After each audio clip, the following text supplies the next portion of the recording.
വൈവിധ്യപൂർണവുമായ അതിൻ്റെ പാരമ്പര്യത്തിൽ ഞാൻ അഭിമാനം കൊള്ളുന്നു. ഞാൻ എൻ്റെ മാതാപിതാക്കളെയും ഗുരുക്കന്മാരെയും മുതിർന്നവരെയും ആദരിക്കുകയും ബഹുമാനിക്കുകയും ചെയ്യും. നമ്മൾ നിൽക്കുന്നത് രാജ്യം സ്വാതന്ത്ര്യം പ്രാപിച്ച ഒരു ദിനത്തിൽ. ഞാൻ കഴിഞ്ഞ ദിവസം ഒരു പുസ്തകം വായിക്കുകയുണ്ട്. ആ പുസ്തകത്തിന്റെ പേര് ദൈവം. സ്വാതന്ത്ര്യ ആശംസകൾ നേരുന്നു. ഞാൻ ഇന്നിവിടെ പങ്കുവയ്ക്കാൻ പോകുന്ന വിഷയമാണ് സ്വതന്ത്ര ഇന്ത്യയും സമകാലിക ചിന്തകളും. ഭാരതത്തിലെ സ്വാതന്ത്ര്യമില്ലാത്ത മനുഷ്യരുടെ അവസ്ഥ ചരിത്ര പുസ്തകങ്ങളിലൂടെയും സാമൂഹ്യ മാധ്യമങ്ങളിലൂടെയും പ്രത്യേകിച്ച് സിനിമകളിലൂടെയും നാം മനസ്സിലാക്കിയിട്ടുണ്ടല്ലോ. സ്വാതന്ത്ര്യവും അവകാശവും ആരുടെ ഔദാര്യമായി കണ്ടിരുന്ന ഭാരതത്തിലെ മനുഷ്യരുടെ അവസ്ഥ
ജനനീ ജന്മഭൂമി എന്ന പാവന മന്ത്രമിതാ.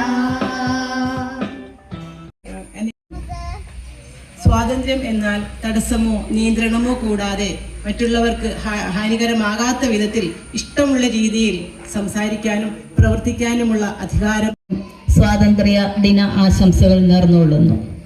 1947 ഓഗസ്റ്റ് 15 എന്ന് പറയുന്ന ദിനം ബ്രിട്ടീഷ് അടിമത്തത്തിൽ നിന്ന് സ്വാതന്ത്ര്യത്തിന്റെ അനന്ത വിഹായസിലേക്ക് നമ്മൾ പറന്നുയർന്ന ദിനമാണ്. 1947 നിന്ന്